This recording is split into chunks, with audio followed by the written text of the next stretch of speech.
गुरुर्ब्रह्मा गुरुर्विष्णु गुरुर्देवो महेश्वरः गुरुः साक्षात् परब्रह्म तस्मै श्रीगुरवे नमः।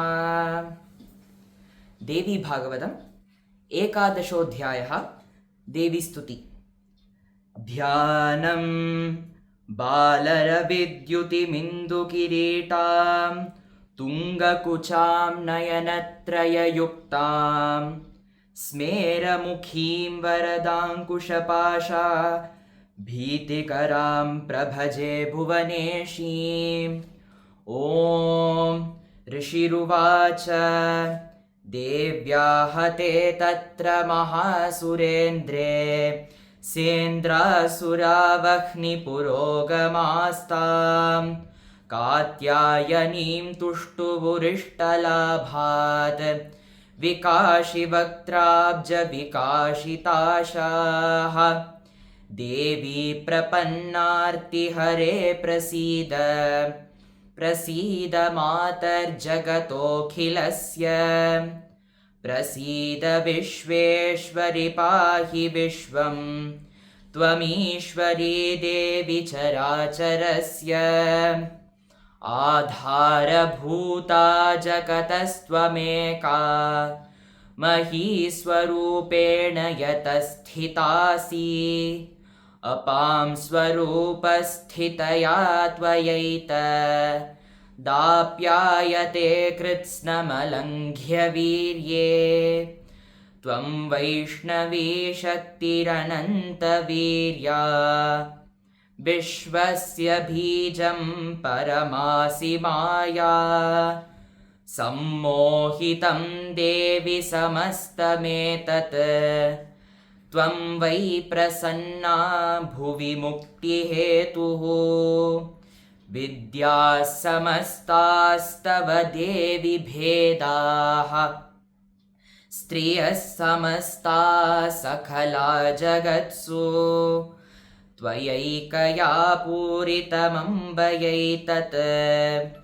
का ते स्तुतिस्तव्यपरा परोक्तिः सर्वभूता यदा देवी स्वर्गमुक्तिप्रदायिनी त्वं स्तुता स्तुत एका वा भवन्तु परमोक्तयः सर्वस्य बुद्धिरूपेण जनस्य हृदि संस्थिते स्वर्गापवर्गदे देवी नारायणि नमोऽस्तु ते कलाकाष्ठादिरूपेण परिणामप्रदायिनी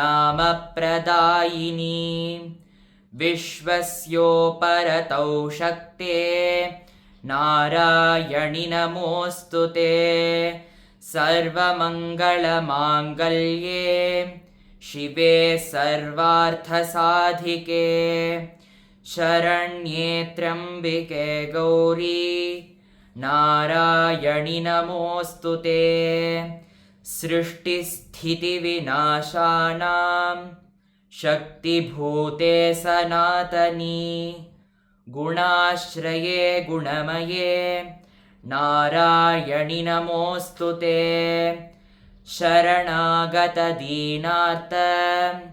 परित्राणपरायणे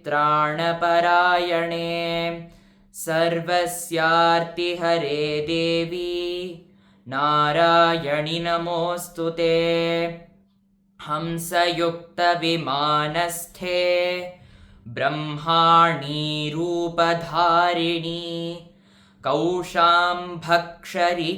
देवी नारायणि नमोऽस्तु ते त्रिशूलचन्द्राहिधरे महावृषभवाहिनी माहेश्वरी स्वरूपेण नारायणि नमोऽस्तु ते मयूरकुक्कुटवृते महाशक्तिधरे नघे कौमारीरूपसंस्थाने नारायणि नमोऽस्तु ते शङ्खचक्रगदाशार्ङ्ग गृहीत परमायुधे प्रसीद वैष्णवीरूपे नारायणि नमोऽस्तु ते गृहीतोऽग्रमहाचक्रे दंष्ट्रोद्धृतवसुन्धरे वराहरूपिणि शिवे नारायणि नमोऽस्तु ते नृसिंहरूपेणोग्रेण हन्तुं दैत्यान् कृतोद्यमे त्रैलोक्यत्राणसहिते नारायणि नमोऽस्तु ते किरीटिनि महावज्रे सहस्रनयनोज्ज्वले वृत्रप्राणहरे चैन्द्री नारायणि नमोऽस्तु ते शिवदूती स्वरूपेण हतदैत्यमहाबले घोररूपे महारावे नारायणि नमोऽस्तु ते।